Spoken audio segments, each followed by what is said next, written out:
This podcast is sponsored by nobody. Hey dudes, welcome to Splat from the Past, the only 80s themed horror and sci-fi show where things could get totally radical. Now today, we will be welcoming a very special, talented character actress, and I am talking about Barbara Rosenblat.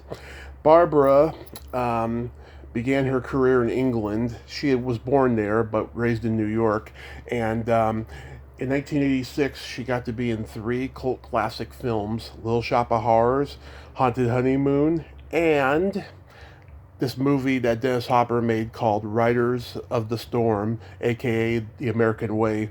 And they're celebrating 35 years today, and it's going to be great to have her on the show. A lot of you modern audiences know her from the Netflix series Orange is the New Black as well. And she is one of the most prolific and sought after audiobook narrators in the world. I mean, she has read so many books. I think specifically children's books the most in her career so far. And it's going to be great to have her on the show today.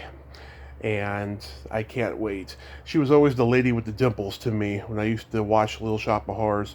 She's the first customer who comes in after Christopher Guest says that he's going to buy twice as many flowers. So a lot of you will remember her from that. So here is my interview with Barbara Rosenblat. Hello. Hey Barbara, welcome to the show. How are you today? Hello from the northernmost part of the island of Manhattan. How are you today? I'm pretty good. I've had some stuff going on today, doing some what you can get done during COVID type activity, Yeah. Place looked better. This is such a great honor. Thank you for taking the time today. Oh, it's a pleasure. Thanks for the invite. Absolutely. So, going back in time, did you gravitate toward acting early on in your childhood? I think I was one of my mother's greatest productions, frankly. She really did have a womb with a view, and I came out swinging, I think. I think so too, yeah. You were born in England but raised in New York? That's right. I was, my family, mom and dad were both victims of the Holocaust, and mom lost all her people on her side in Germany, and managed to escape and get to England, where she grew up and joined the British Army, and she was in the war and served at the same time the Queen did in the Auxiliary Territorial Service of the British Army. My father, meanwhile, was taking care of his brothers. They were all in concentration camps for about 4 years, and Wow. he finally was. The Russians came in and liberated the camp, and he managed to get them all out safe, taking 300 young boys with him, and brought him over to England, which is where he met my mother. Wow, that is amazing. It's a movie plot. It really is. It sure is. Did you perform in school plays and community theater and all that? Oh, I did. I didn't do community theater. That wasn't available to me as a kid growing up here, because I was born in London, but after my parents met, they eventually got married, and a few years went by, and my brother came along, and then a few more years went by, and then I came along, and then we all got on a big boat and came to New York, which is where I spent most of my growing up years until I went back to England in the 70s, and sort of restarted the career on a professional level over there. But while I was here, it was basically school, college, summer stock, what else? Oh, dinner theater, that was a hoot. The first job I ever got a paycheck for, and I think it was $100 a week at the time, was playing Yenta Oh. in Fiddler on the Roof in a non-equity dinner theater in Kentucky, West Virginia, and Ohio. You know, God's Jewish heartland. And that was hilarious. It was a great experience. It was my first time away from home. I mean, I only ever went to day camp, you know. It's when you're a kid growing up in New York City, you don't go to summer camp. You go to day camp. I did that first job, which got me out of the house for the first time. And then I did, I think, 2 more productions, like Kismet and something else, the name of which escapes me. But it was dinner theater in the round, which basically meant a big barn theater somewhere out in the boonies, with food provided to all the assembled mob, and then the buffet would be whisked away, and a set would descend from the ceiling, and the whole show was done in the round. And I can't tell you the number of times I missed trying to figure out which corner I was supposed to peep out of, but right. It was a lot of fun, and it was early training for me. Yeah, did any of your classmates in acting or co-stars go on to become successful? Not to my reckoning. I went to Hebrew school, or yeshiva, for the first 8 years. Mm-hmm. Practically all my classmates were the children of Holocaust survivors who came to New York, you know, for a new world, a new life. And so I grew up here in Manhattan and Washington Heights, and I barely remember the London days because I was so little when I got here finally. And my father's brothers had already come to the country, and they said, "Oh, come here, don't stay in England," because England was going through all its, post-war stuff. And so it was, that was difficult enough, and it was difficult here too, you know? Yeah. But when you have an active imagination as a child, you kind of make it work. Right. I was reading that you were in a production of Godspell at that time. That was in England. That was the first. Equity union job, British Actors Equity, I might add. That was the first union I ever joined. When I got to England, it wasn't to restart a career or just continue one I'd started here. It was to go to a wedding. Mm-hmm. Not mine, but, I lived in hope. And when I got there, I thought, well, hello, I'm a British citizen. I could work here if I chose to. So as a citizen, I had no problem getting a passport or any of that stuff, or I got myself a little job, and it suddenly occurred to me that I'd left home. I hadn't planned it. It just kind of happened, Right. And so I found my way into the heart of somebody in British Actors Equity, and I told them my sad story. I'm in London, and I'm a citizen, and I'd like to work here, and can you help me? And there was this wonderful guy when I called the union, and he got me in as a provisional union member through the variety end, which meant, cabaret or out-of-town shows. And he said, and if you get offered a West End show of any substance, then you'll get your full ticket. And I thought, all right, good. So I went home, said goodbye to Mom, picked up a few things, went back to London, and auditioned for Godspell. Do you remember that show at all? Oh yeah, this was the second national tour.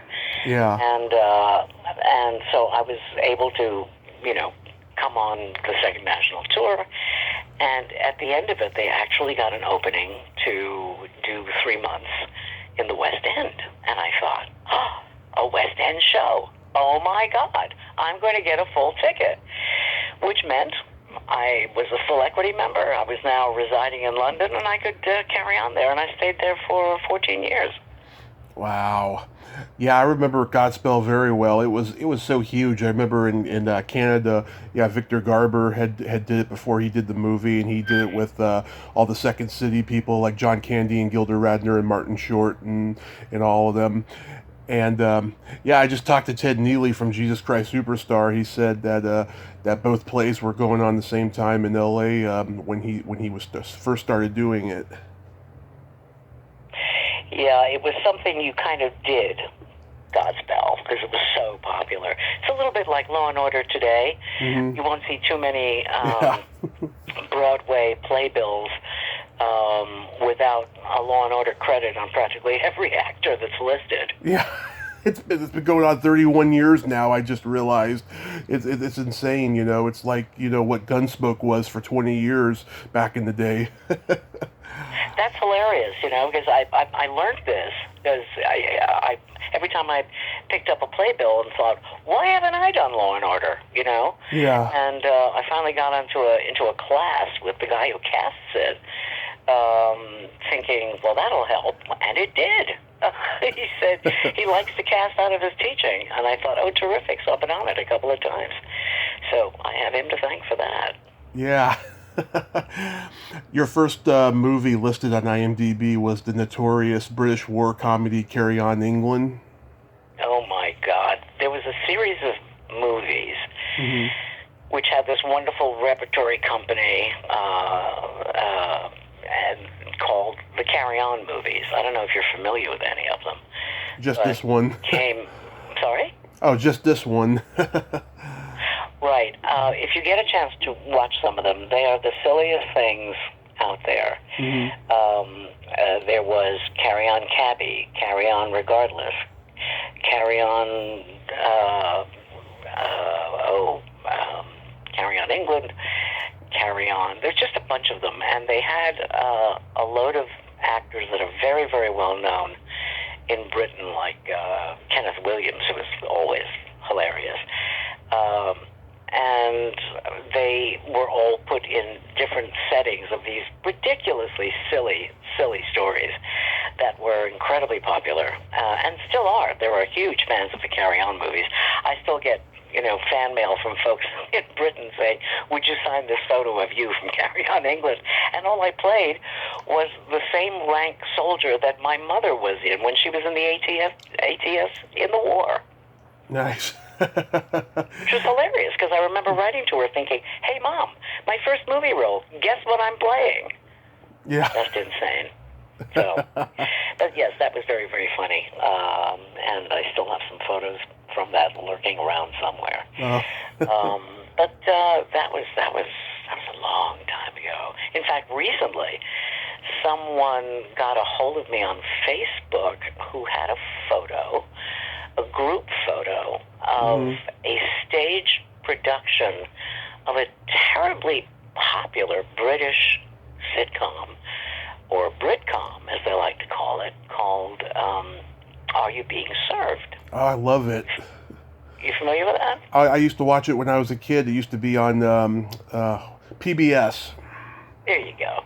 Yeah. And one summer, the entire cast went up to, I guess you could call it the Atlantic City of the north of England, and for a summer, they created a storyline and a full play with the full television cast, and we played the Winter Garden for 3 months. The Winter Garden is a wonderful Victorian theater in Blackpool, and I was attached to that for the entire run, and there was this photo of a youthful me with the entire cast. I'm free. It was hilarious. We had a wonderful time, and that was my first major, I guess, high visibility production that I did when I got to England. So the first official job was Are You Being Served? Not the first official one. The first official one was Godspell in England. I mean, as far as on. I mean, went on to do Are You Being Served? Yeah, we call it summer season They still happen now. They do tons of fabulous shows, and you get great comedians and big acts, and it's a little bit like the Palladium goes north. As far as on camera, it was your first job in England. Yeah, and the rest of it was mostly theater, and I'd started doing a little voice work over there. Not much, but England was where I recorded my very first audiobook, which is still terrible. The first one always is. My mother was always fond of saying to me that her first roast beef was still tough. And my first audiobook is still awful. I think it was a Scottish-Canadian logging romance. Mm-hmm. Oy. The first... And I spent 3 days in a studio recording this thing. I never worked so hard in my life and had more fun than a bucket full of bunnies. Yeah, the first one is never the good one. My first interview was not a good one. I was starstruck. I was nervous. I lost a little bit of the interview because I had a technical difficulty. So I can understand all that. Well, what got you into interviewing folk? Well, I got into it following a car accident 6 years ago, and during the recovery process, I listened to a lot of podcast interviews, and I thought to myself, yeah, I can do this. And then two years later, I started doing it, and it's just been a real blessing to me. Well, it's wonderful to do, especially because people think it's the easiest thing in the world, this easy back and forth banter, but it really takes, it's like the silent agreement between two folk, and if it's done well, the back and forth can be delightful, or it can be a nightmare. Silent agreement, that's a very good analogy. I have to agree. Yeah. Did you appear on the Dick Emery show? Oh, God, you're going way back. Yes, the Dick Emery show, that was pretty crazy. I've done lots of little things over there. ITV, Independent Television, London Weekend. Then I did some West End shows in the Edinburgh Theatre Festival, which was great fun. And those are, that's sort of in the information that you find on sites that have never bothered to find out what's been going on since then. Oh, I got all of that. Don't worry. So you look at that stuff and you think, that's it? That's all you know about me? Hey, I'm also Jewish. And my blood type is my credo. Be positive. I'm not good at science, so I couldn't even tell you what that is. I'm intrigued by this, though. I had no idea that Mickey Dolenz had a show called Luna. Isn't that weird? Yeah. Yes, I think he produced it. I think I spent one day on it. It was some weird sci-fi thing. Yeah. And I can barely remember it. It's so long ago.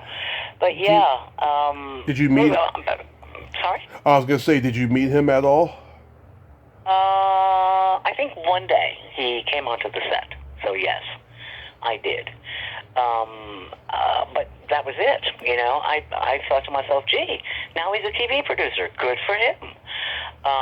He was a monkey, of course, as most folk know. Yep. But I loved his stuff. I had no idea, but it was fun to do. Yeah, that's so crazy. Yeah, my earliest memory of you was in Little Shop of Horrors. Isn't it funny? Every time that movie comes on, every time, I'll get a dozen emails from folk going, hey, was that you? Including Haunted Honeymoon, that's the other one, Oh, yes. And all done in England. But it just, I don't know, those two, they're so fresh in people's memories. It's astonishing. But they were a lot of fun, especially Little Shop, because that was shot in London. It was terrific film. And I'm just in the beginning of it, right? Those were early days, and I think at the beginning of the film I say something like, that plant in the window, it's simply amazing. And that was it. I spent 3 days on the set, which was one of the greatest sets of all time.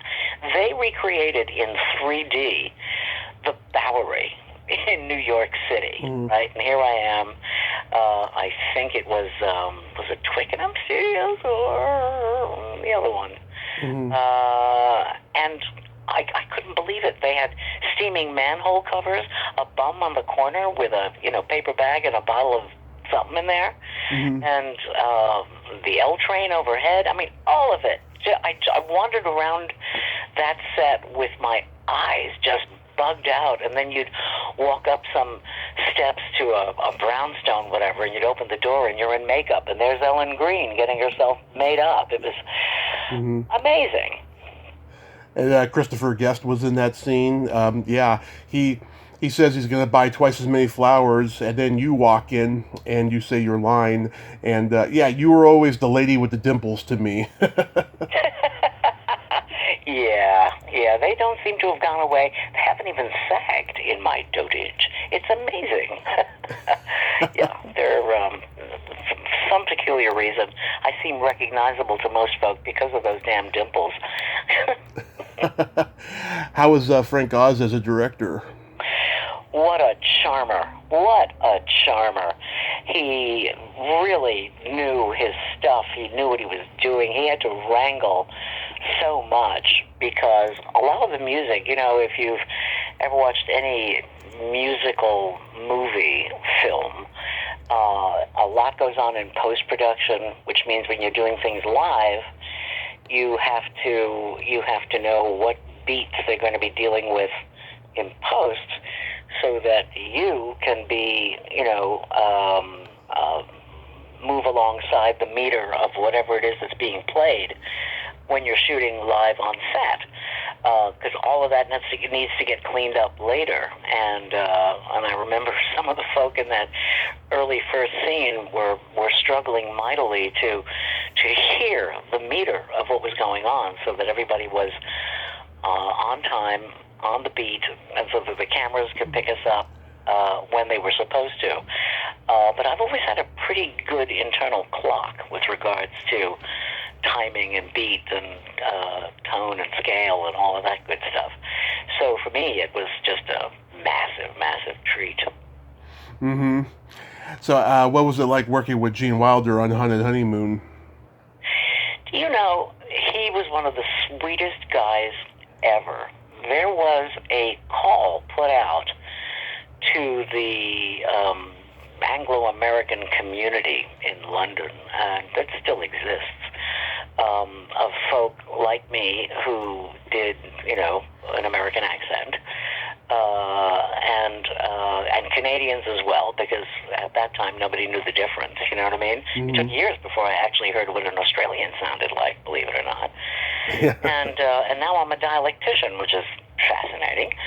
But a call went out, and that Gene Wilder was looking for some Americans, and there were a bunch of us. We all knew each other because we all did voiceovers. We all showed up at the same recording sessions and had a wonderful, wonderful time in those early days in studios, reel to reel and all of that. And so I finally got my day in court and got to meet Mr. Wilder, and so I was cast as a sort of hard-nosed journalist in this film, with some of my buddies, which was a lot of fun. Mm-hmm. And I remember at the end of the last take, I was had a little chat with Gilda Radner, who was just the most lovely human being, apart from being ridiculously funny. Yeah. And the love of Gene's life. She sort of took me to one side and she said, Barbara, Gene is so happy you agreed to do this movie, because it was so hard for him to find what he needed, and he found you. Oh. Thank you. And I will never, ever forget that. Oh, I love it. Yeah, I've heard nothing but great things about Gilda, And like I said before, she was in Godspell in Canada, It would have been great if you two had gotten into a Godspell conversation. No, it never came up. It never came up. But no, she was really a charmer. So was he. Yeah, that's wonderful. It's funny. I was looking up people to try to find for interviews from that movie when I first started the podcast, and I noticed a lot of people in that movie was in Terry Gilliam's Brazil. Really? Yeah, I I, Wow. I think maybe same casting director. I don't know, but I just thought that was a funny coincidence, you know, Hmm. because I know Small world, our business. Jonathan Price was in it. Yeah, a couple people.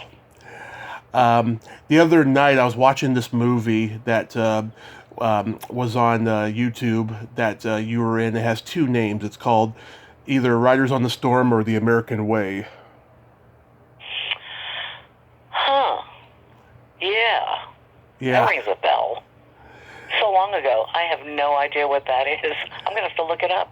Dennis Hopper and Michael J. Pollard. They're Vietnam veterans trying to stop an election that's going on, Hmm. a political I wonder what I election. played in that. The character's name was Betsy Blanket. Yes. Yes. I think I was a political operative in that or something. Yeah. Government. That was... You know, when you... I hate to sound cliche, but when you've been in the business as long as I have, and you've done, you know, so many disparate little things over the years, it's kind of hard to, like, wrangle the little brain cells around something that happened, you know, 40 years ago. I understand. Especially when you worked one day on it, you know? Oh, yeah. Which was often the case. So, like I did a day on a TV show, which I think probably airs on Sunday. It's something for Showtime. It's called City on a Hill. Oh, yeah. And season 2. And I just did a bail judge on it, doing a bail hearing right in the middle of COVID, right? This was in February. Mm-hmm. And, you know, I've been doing on-camera auditions from my home. Thank God I did some renovation about a year earlier because I was able to, you know, turn my office into both a recording studio and a regular TV studio, you know, the whole ring light nonsense, right? Because it's the only way you can do auditions these days. And so I, you know, sent this one in on my phone. You know, and I'm a techno zombie, believe me. I've been on a steep learning curve since last March. And I sent this one in, and my agent called me up and said, "Hey, you want to spend a day on City on a Hill?" I went, "Yeah, sure. Why not?" And I knew nothing about the series. It's season 2 already. So I went out to Steiner Studios down in Brooklyn, and of course you do a COVID test first, and then you go in and get a costume fitting. And I'm looking at Judge's robes. I said, "Oh, that's great. Full RBG. I love it. That's nice." And then she showed me this dress she wanted me to wear underneath, and it was something out of a bar mitzvah from Dallas, 1993, you know? Mm-hmm. And I'm thinking, what is that? This floral nightmare you're offering to me? She said, "Oh, well, this whole thing takes place in 1990s Boston." I thought, oh, okay, because I seriously didn't know. Because the turnover time was very, very quick because it was ongoing. They just started season 2 a couple of weeks ago, so I just had time enough to, you know, learn the lines, record the audition, and hope for the best, right? And then it was a quick turnaround, and we did it. And so, car picks me up at dark in the morning and schleps me out to Valley Stream, where they created some 90s courtroom setting, and we spent a day. It was so nice to get in front of a camera again after all those months. I can't tell you. Yeah. And I don't think I'm ever going to know what my director really looked like because he never took his mask off and wore a beret. A beret? A beret, yeah. It was a German fellow. Lovely, lovely man. I mean, all of it was terrific. It felt so, how shall I put this, normal. So what made you go back to New York? Well, there were a few things, but the main one was my mother was not well. And we finally lost her after I'd come home. And then I thought, oh, okay, I guess I'm back in New York. Oh. Did you ever consider L.A.? Well, LA is. I love New York. I really do. I'm happy to go out there and work. I don't know that I could live there. It's the only place in the country where nobody's concerned about earthquakes, but everybody's terrified of gluten. Yeah, that's a good one. I love that. Absolutely. They're afraid of a lot of things out here, I'll tell you. Yeah. So much as I have friends out there, and, I've been out to the SAG Awards, I've been to the Emmys, it's lovely place to visit. But I need that stink of New York, man. Yeah. Have you been out here? No, I haven't. I want to go someday, but... You've never been to New York City? No. Oh, who's buying you a drink? I'm buying you a drink. You can buy me dinner because I don't drink. Well, just as well. I'll go one better, my dear. I will make you dinner. How's that? Perfect. Yes, because I've been sober 6 years following my accident, and my family, they've been struggling with the same thing, and stuff. So I just want to remain sober at all times. Very, very sensible. Well, we have lots of things that can give you the same kind of high as alcohol, and by that I mean chopped liver, pizza, bagels. I'll take pizza and bagels, no liver, please. Yeah, this is a real foodie town, and I'm a bit of a foodie, I have to say. Same here. Mm-hmm. So how does audiobooks come into your life?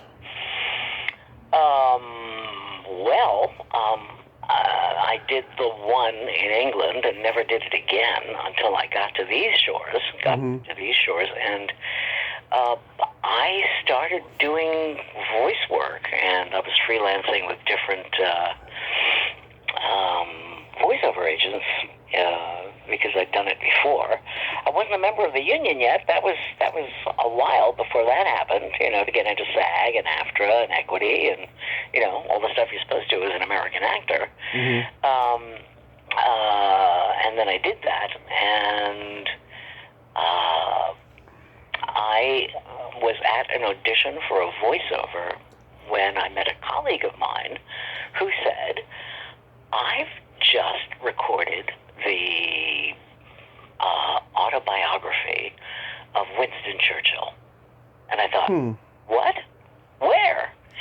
And he said, Talking Books for the Blind, which at the time was located at the Helen Keller Institute on 16th Street near Union Square in New York City. And these were recordings through the Library of Congress, who listened to all these tone-indexed books that were recorded by professional voices. And I thought, I should throw myself into that ring. And I went to see, I called them up and said, I'd love to come and audition for you. And they said, sure, come on down. Because they had, banks of booths, studios, reel to reel, you got to remember, old days. And books of reference, right, for pronunciations and definitions and all of that stuff. And my audition, because I'd said to him, well, I do lots of dialects, I do this, I do that, you need me. And the fella down there said, the studio manager said, okay, I'm going to give you a couple of excerpts to record, and then we're going to throw you into the booth and, see how you do. I said, okay. So he gave me these two excerpts, and I think he thought to himself that I was a blowhard, because he gave me an excerpt from some book where a Swedish woman was landing in Cairo with her two children who were raised in New Delhi, and she meets her Irish secretary when she gets there, one of those things. So I thought, oh, okay, I get it now. So I read through the thing, and I get into the studio, and he says, okay, rolling. And I started to read this excerpt. And halfway through, he stopped me and said, well, sounds like you've done this before. Yeah. Then he introduced me around to some of the other artists that were in the hanging out room, and then they started lobbying books at me.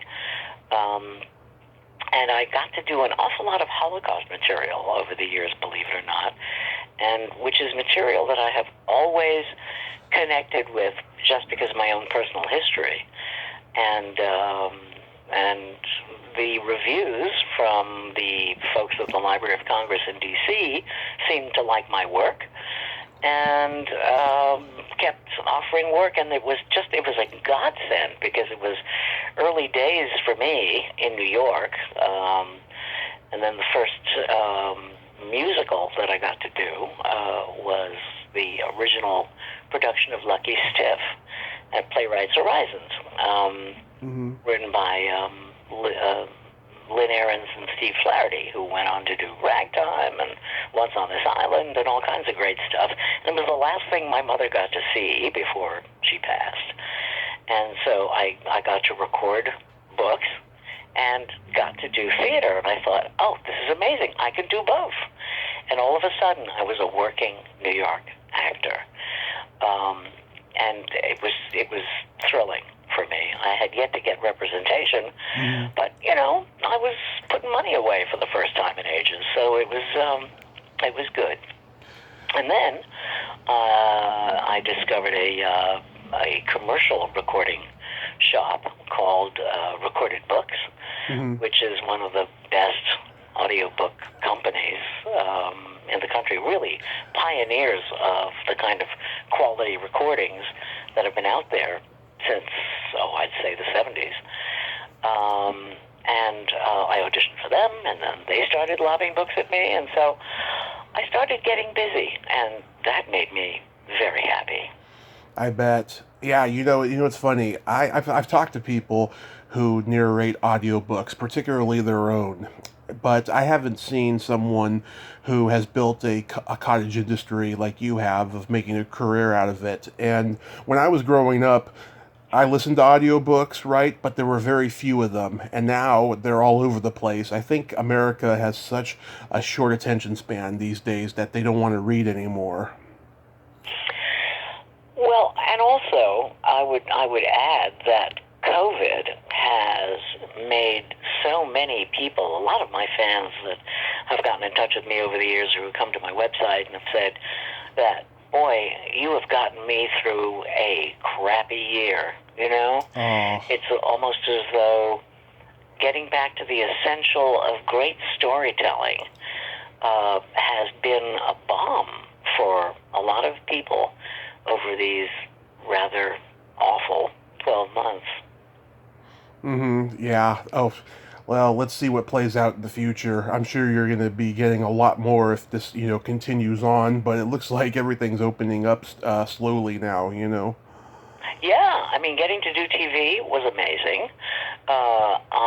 Halfway through this nightmare, when some friends came to my house, I don't record on my own. I usually go to studios, right? But I'm now in this invidious position where I have to be able to record at home. And before the bleep hit the fan, I was in the middle of replacing a voice on a Netflix zombie series from Brazil. Oh my God. And I played one of the leads in it, and we were halfway through the series. There was like 8 episodes, and we were up to 4 or 5. And then we had to stop. I mean, everything just stopped. And which is creepy and kind of zombie-like just by itself. Apocalyptic, yeah.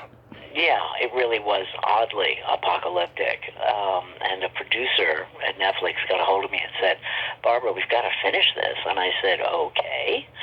How would you like to do that? because I wasn't set up for any more than just doing voiceover auditions on a stand mic in my office and sending an MP3 down to my agent, right? Right. For everything else, it was get out there.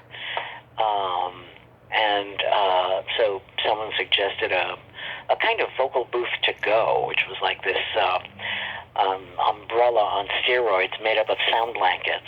And it looks a little bit like the Kaaba, you know, that big thing that people walk around in Mecca once a year. Yeah. And it's, you know, it stands in the middle of my office, and the sound in it is fabulous.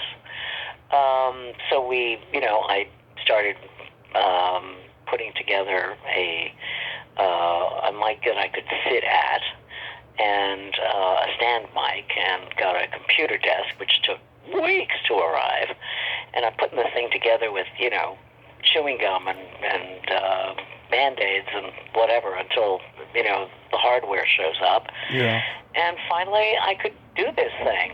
And I picked up my producer in Brooklyn. He lives in Brooklyn, which is like 11 miles away from me. 22 minutes from him to me. Right. Nobody on the roads. Unbelievable. And he came up here, and we put all our stuff together, and he was outside at my desk, and I was inside in this creation. And we finished the series in a weekend. Amazing. And since then, I've done a couple of audiobooks. I've done 3 radio plays. I've done, you know, commercials for, I can't believe it's no butter. Just hilarious. All kinds of things. And I'm doing it here. It's incredible. I mean, I am so fortunate, you know? Yeah, I mean, I've heard that New York has really taken a tumble in terms of COVID, but you're in a neighborhood that's been doing pretty well the whole time, right? Well, we were the eye of the storm at the beginning of all this. I mean, every time I walked out my apartment door, I was walking into a petri dish, and it was terrifying. I didn't move for weeks, you know, and but eventually, you know, I had to make contact with the outside world. But thank God for Governor Cuomo, who kept everybody kind of calm and informed every day. This guy picked up like 60 million fans worldwide with all his little newscasts every morning, you know, thinking, oh my goodness, there is a light at the end of the tunnel, maybe. But it was a terrifying time. It was really, really frightening. So I had to figure out a way to work, because prior to that thing showing up in my office, I had booked some commercials with an ad agency in Chicago, and I said, and how do you do this? And they said, oh, well, you'll do it on a Zoom call. And I said, a what? Zoom call. I have no idea what you're talking about. Oh, you see their faces? Does that mean they see you too? FaceTime, yes. Yeah. Oh, okay. So grab boxes. Where am I going to put my laptop? All right, so I have to, I've got to make a pillow fort or something to get the right sound that they need, you know? Because I'd sent the audition, booked it. Now I had to deliver, right? Mm-hmm. And there I was. I had a booking at 10:30 in the morning in my house. That was a first. So I get into my office, a cup of coffee in hand, and I'm looking over there, and there's the entire creative team by my printer. And I'm thinking, oh, maybe I should put some pants on. And we sat there and got the whole thing done in half an hour, because I work pretty quickly. And everybody was terribly happy, and I thought, well, look at me. I haven't been anywhere, and I've just done a job that was unique. And it just, you know, nobody's lives are ever going to be the same, but at that moment I thought, wow, am I lucky? Yeah, it's insane. I was reading that you used to read books to the blind at the Library of Congress. That is so sweet, Barbara. Well, I recorded them, and they were published through the Library of Congress. And that's always been important to me. I think if losing any one of your main senses is pretty horrible because, as you know, side effects from COVID have meant taste, smell. There's a new movie out that's up for an Oscar on Sunday about the loss of hearing.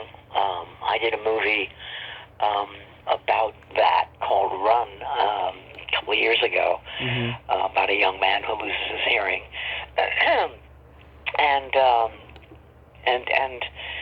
but sight, holy crap, that to me is the one thing that I can't imagine not having that.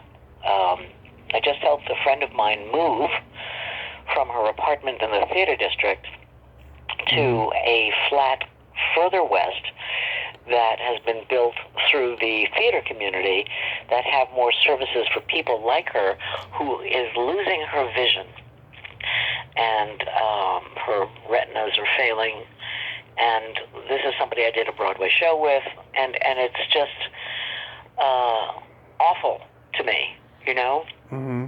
So to have started this way, I've always been sort of locked into the utter, I don't know what I'm saying here. I'm just, blindness, any kind of visual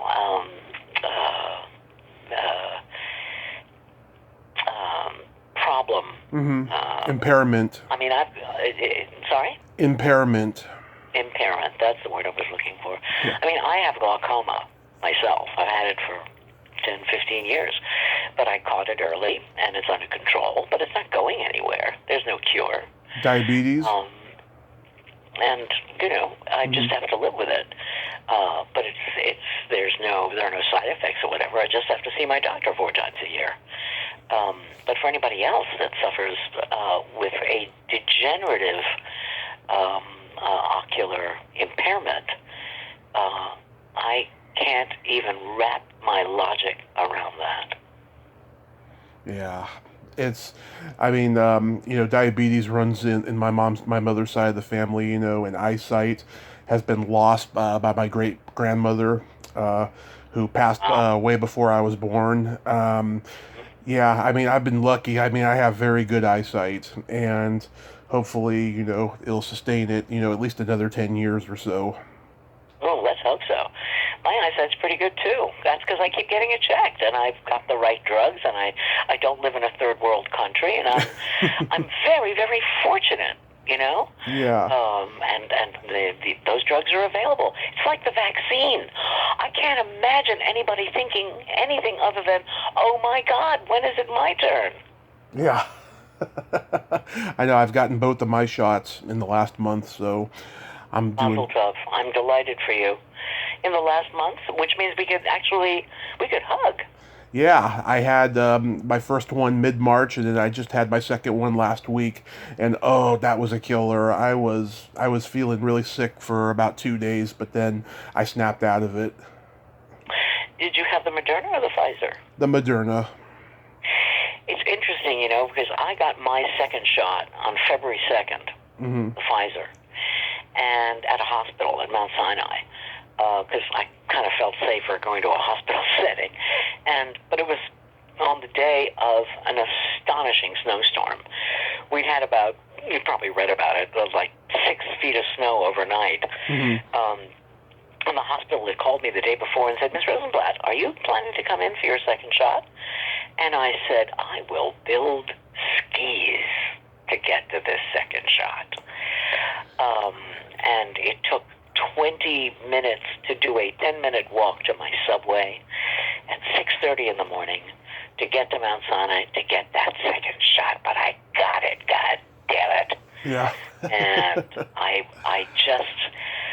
gratitude is the attitude, right? Exactly. And I went to St. John the Divine, which was a couple of blocks away, got myself a cup of coffee and a croissant, because by now it was 7:30. I sat down, and somebody joined me who'd also just had their shot. And I said, did you get that little sticker that says, I had the COVID-19 vaccine? And they said, yeah. And I said, you know what that felt like to me? He said, what? It felt like a communal wafer.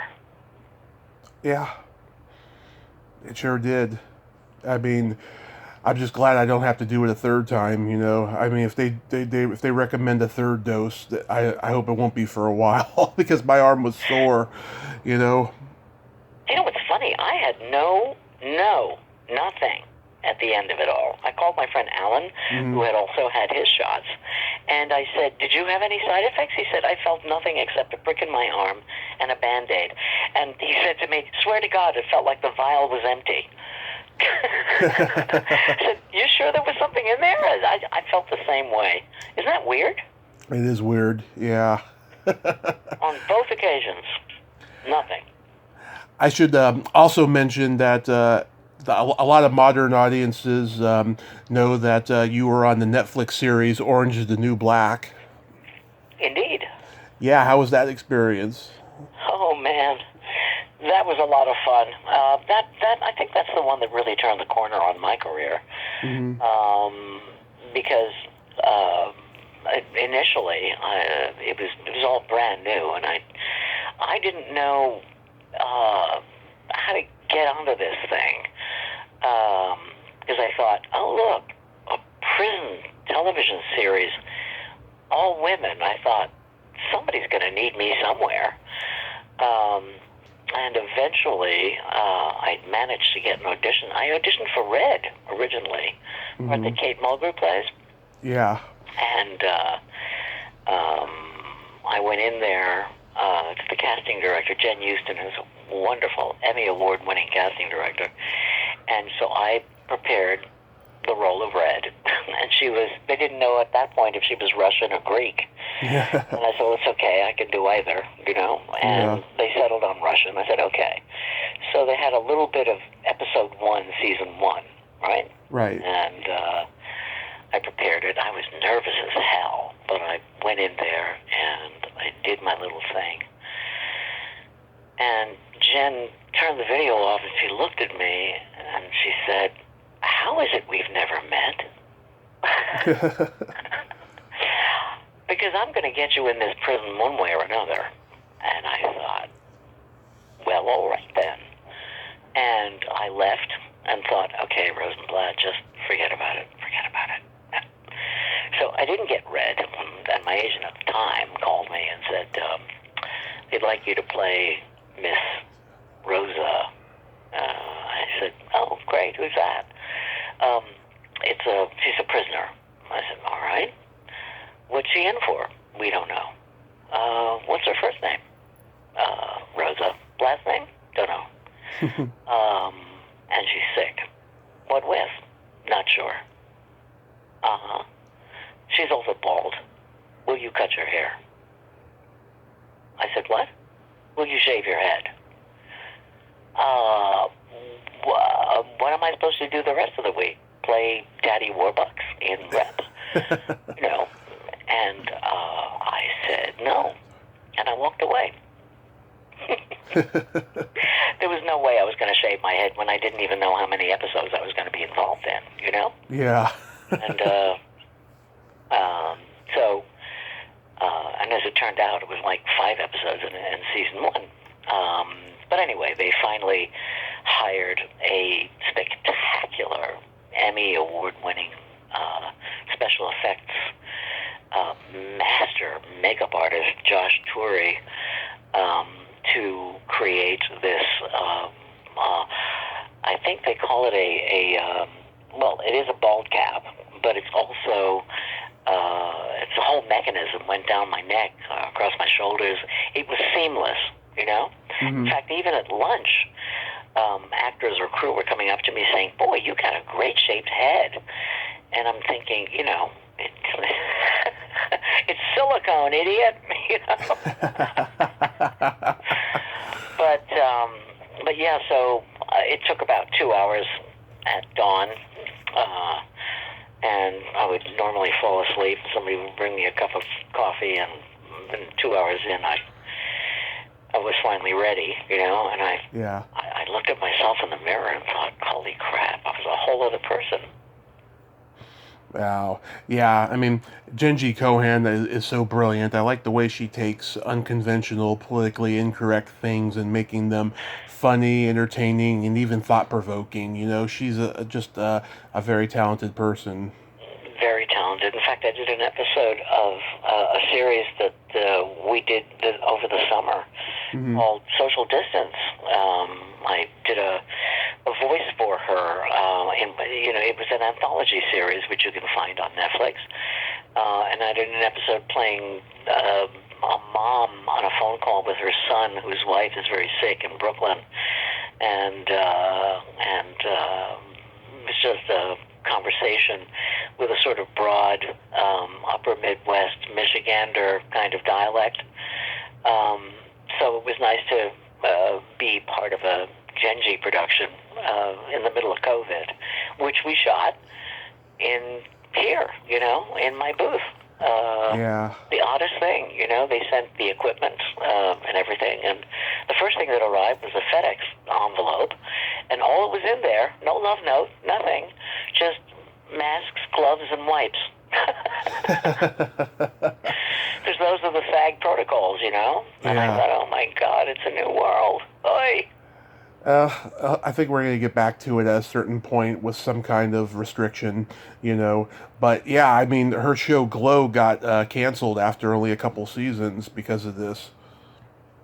What did? She had a series on Netflix called Glow.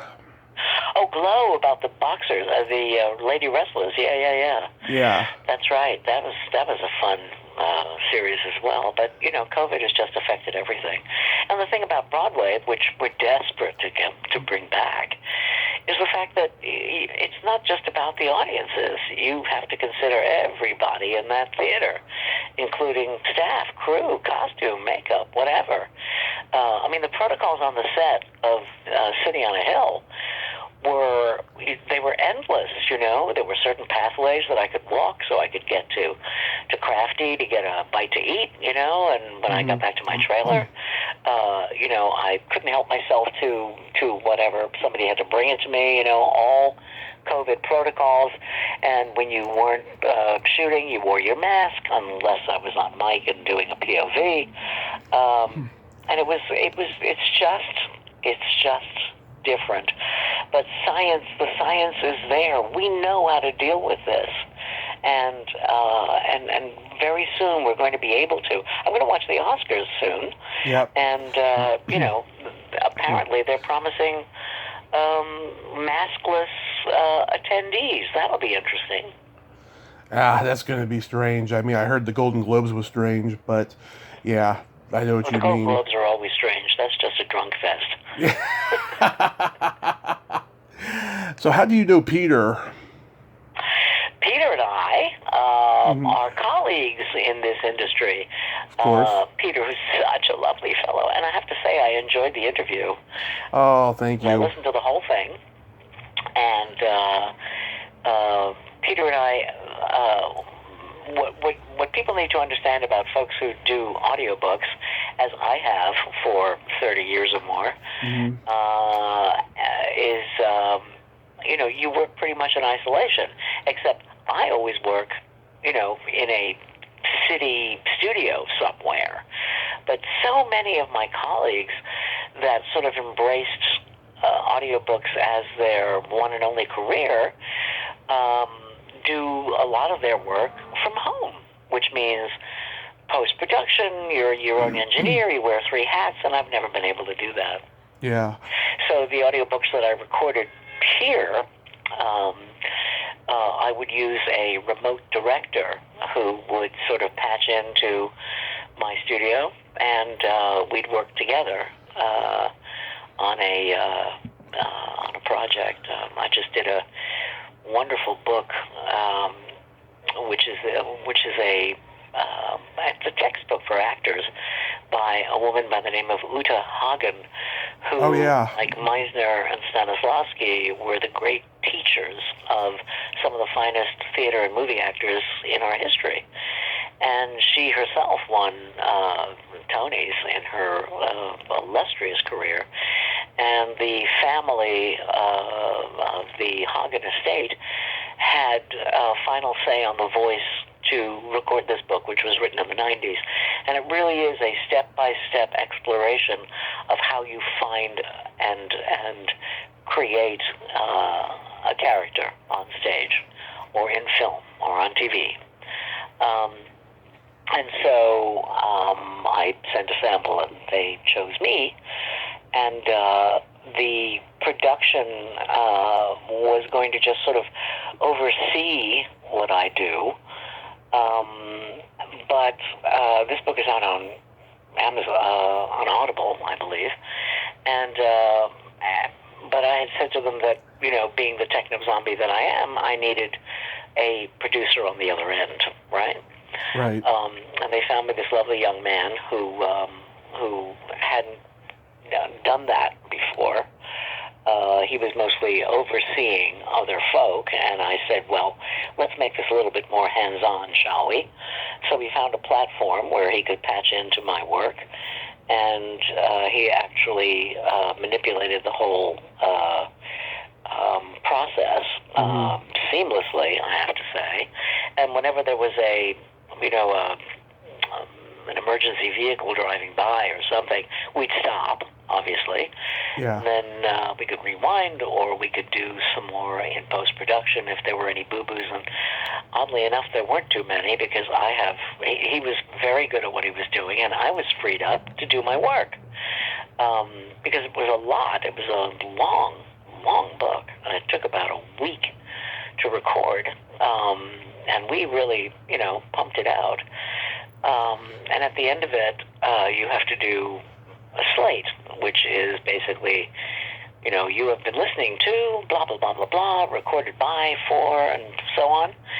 And I said, you know what? I'm going to change the credits. And he said, what are you going to do? I said, I'm going to put your name in as producer. And I said, I don't know. I said, hey, I recorded the very first book at Audible. Yeah. I think, considering how you and I have been collaborating so splendidly over this last week or so, I think you deserve that. And so let's write it in. And so that was the last thing we recorded. And they sent it out, and then he texted me 2 days later and said, they took it! And I was so glad, because, fair's fair, he did a wonderful, wonderful job, and I think he needed a little recognition. Yeah, it's funny. I interviewed one of his female co-stars from Caddyshack, and we both agreed how cute he was in those days, But when I'm... Oh, he's still cute. Yeah. Peter is still cute. You should see him and me eating lobster together. But he's adorable and very huggable. He's a very sweet guy. He is, yes. And when we were doing that interview, I think I fell in love with him the moment that he outed John Peters in that interview. Oh dear, yes, that was awkward.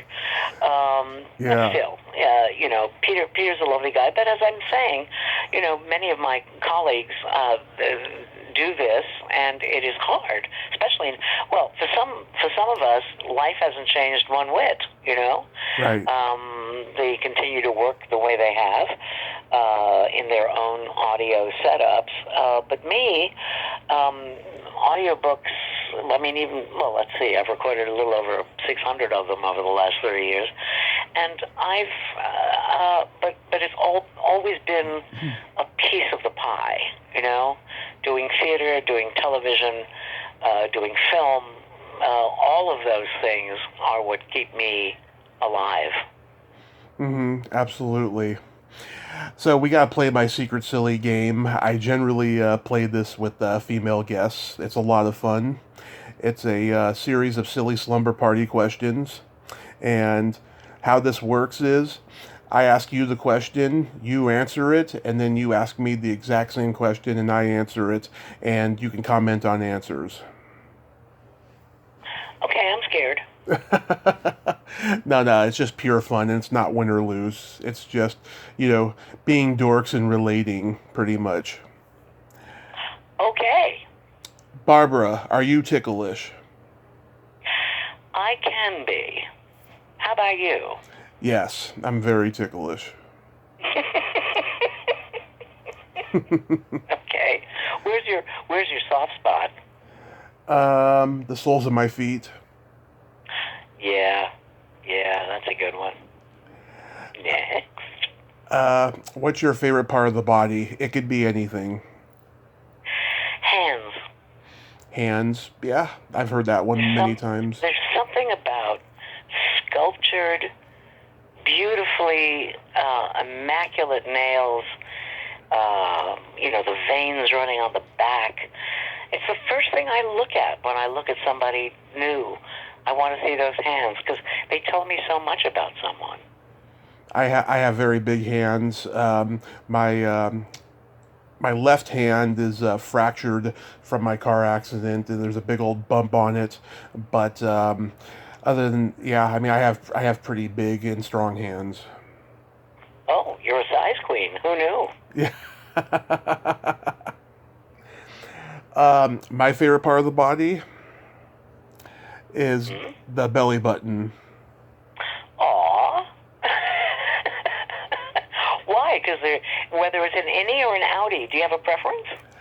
I like Audis the most, but I'm not a snob when it comes to them. I had a girlfriend when I was only 6 years old that I wish that, we could have continued our friendship into high school, but we didn't. And she had a really cute Audi belly button. And like whenever I see any kind of belly button, it takes me back to, all the times that, we would play. That's so lovely. What a lovely little thing that's so ordinary that sends you back to a time that you remember fondly.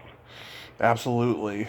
Of course, Yeah. an innie is really useful when you're having fish and chips in bed because you can put the salt in the belly button and then just dip your chips. Oh, you do that? It's very handy. I did when I was in England. And, if you were having a rather raucous fun time and you ended up saying, oh, let's get some fish and chips, come on. I'm starving hungry. And you'd go off to the corner and pick up a nice piece of cod or plaice and bring it home and dash onto the bed and turn on our TV and, a bit of vinegar on the side and put a little bit of salt in your belly button and get on with it. Don't you get a little sensation though when you put something in there? Just fuzz. Just fuzz. That's why they invented Q-tips, my friend. Yes, that is true. What color are your toenails painted? They're not. Okay. And I doubt yours are.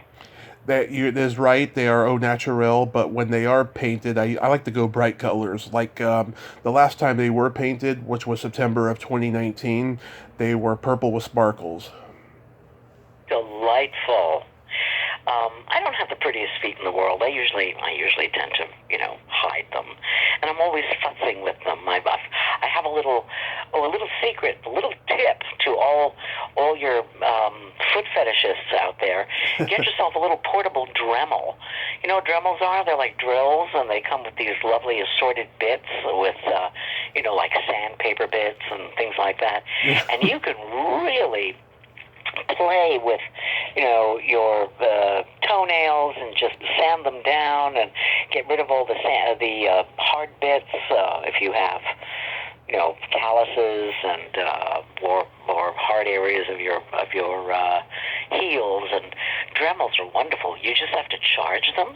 Mm-hmm. And I keep mine by my TV, and every now and again I'll go, oh, let me just give that a little polish, Yeah. And it keeps them nice and lovely, especially for the summer. I will certainly check those out. Oh, yes. What would you say is your best personality trait? Personality trait? Mm-hmm. I think I know how to listen. You are a good listener. It's an acquired skill. I agree.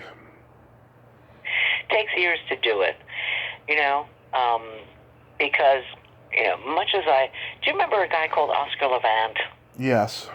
He was a wonderful pianist, great friend of George Gershwin. In fact, Oscar Levant played himself in the Hollywood movie about Gershwin, which will be on TCM this weekend, by the way. Mm-hmm. It's called Rhapsody in Blue. Oh, yeah, with Robert Alda. Correct. And right. we know who his son was, right? Or is. Alan Alda. Alan Alda. Yeah. And, and Oscar Levant was a huge wit, absolutely brilliant. And he was schizophrenic. He had all kinds of problems, and he was one of the greatest interpreters of Gershwin ever. But I was showing some old TV niblets to my buddy who came over for dinner the other night, and they had a little thing on YouTube. God, I love YouTube. Me too. Of famous sayings of Oscar Levant, and I came across one of them, and I thought, oh my, that was me in a nutshell many years ago, until you learn to listen, which is, first I brush my teeth, and then I sharpen my tongue.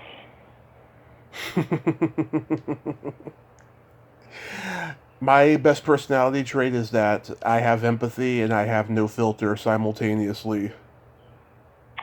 That can be awkward. It's you know? Mm-hmm. I mean, just sometimes saying nothing. That used to be really hard for me growing up, just because you'd always want to fill that dead air. Yeah. I guess that's from years of doing radio. You know, I've done tons and tons of radio and radio festivals and BBC radio and radio. And I even have a radio company called Voicescapes Audio Theater. We have a rather nice website, actually. You know, in radio, silence, also known as dead air, is like the kiss of death. And I guess all my life, you know, even with interactions, you think, I've got to fill the void, I must fill the void. Well, actually, as it turns out, no, you don't. You can just stay stumm, as we say. Mm-hmm. Yeah, I mean, I did stand-up comedy for 10 years, you know, and, you know, my no filter came out on stage all the time. It alienated me from a lot of other comics and a lot of other people, you know, but it's just like, you know, can't you see the good in me, you know, with through, you know, me, you know, cursing and all that? Mm-hmm. But it really depends on if somebody wants to take that time to find out. Exactly. And unfortunately, that's important. Most people just see what's on the surface and don't look any closer because they don't have any patience. But if you start, as you get older, you start to develop patience and gratitude, and that, I think, sharpens your listening skills. Exactly. A lot of them did not want to take the time, unfortunately, but I'm over it now. And then my favorite question, is there a stinky smell that just makes you gag? Stinky smell that makes me gag? Mm-hmm. Yes, I have it right in front of me. It's called Thai fish sauce, or numpla. I have had it in dishes, and so recently I thought, well, you know, I could add that to some of my cooking, because I love to experiment. I love to cook. Oh, my God, it's such fun. I love to cook. I love to entertain. I lost a job the other day, which I was so close to. Mm-hmm. And so the only way to get through it was to have a dinner party, right? With friends who've just been vaccinated. So spent all day making a roast duck. And so I bought this nampla, which you can get at most Asian grocers, and I took the lid off of that thing and gave it a sniff and thought, oh my God, it's awful. So, yes, nampla. Yeah. With me, it's anyone who has children relates to this. I don't have children, but it's just in general. It's either. Oh, I buy when you can rent. Yeah. It's either farts or dirty feet. Well, yes. Neither of those are pleasant. but they're human, so they're not impossible. And when you live in New York City, you get exposed to more of what you're talking about than you probably do from the inside of a car in L.A. Exactly. Well, I gotta tell you, Barbara, this has been a lot of fun. I'm so glad that we did this. You're such a charmer. You're a great lady. Oh, go on with you. Go on. You have an hour to stop that. Yeah. You are fantastic, and I swear if I ever get the opportunity to go to New York, I will let you know. I'm going to hold you to that. Because if I find out that you skipped town without getting a hold of me, there will be a price to pay. No, I promise. I will let you know, and you can make me dinner. What's your specialty? That would be delightful. What's your specialty? I have a number of them. I'm very good at throwing stuff together. As you discovered in this interview, I'm a techno-zombie, right? Which means I need all the help in the world. I'm also not good at, I don't have a sense of direction, which is why I couldn't drive my car if I didn't have a GPS, even though I've been driving since I was 18. Yeah. But when it comes to cooking, I seem to have this magical vision where I can look at what's in my fridge and in my freezer and in my cabinets and go, oh, yeah, I can do this. How many are you? Fine, come on by. Yeah. Do you have a bottle of anything? Sure I do, And all of a sudden, it's dinner. That I seem to have always been able to do. So you won't catch me unawares. Fantastic. Well, you have yourself a great night over there, and please stay safe, and I will keep an eye out for whatever projects you got coming. Thank you, my dear. I appreciate that. It was delightful talking to you. Stay safe, stay healthy, stay grateful. I will. See Okay. ya. Bye-bye. Bye. Well, there you have it. Barbara Rosenblat. Ain't she a sweetheart? Oh my God, what a great, humble lady, and so damn funny and quirky, and just, oh my God, she's just an all-around great person, and I'm glad that I got to talk to her today. And, oh God, I'm so blessed with all the people I get to talk to. Well, until next time, this is Tommy Throwback Kovac saying, there's no shame in living in the past, because the present sucks. Later, dudes.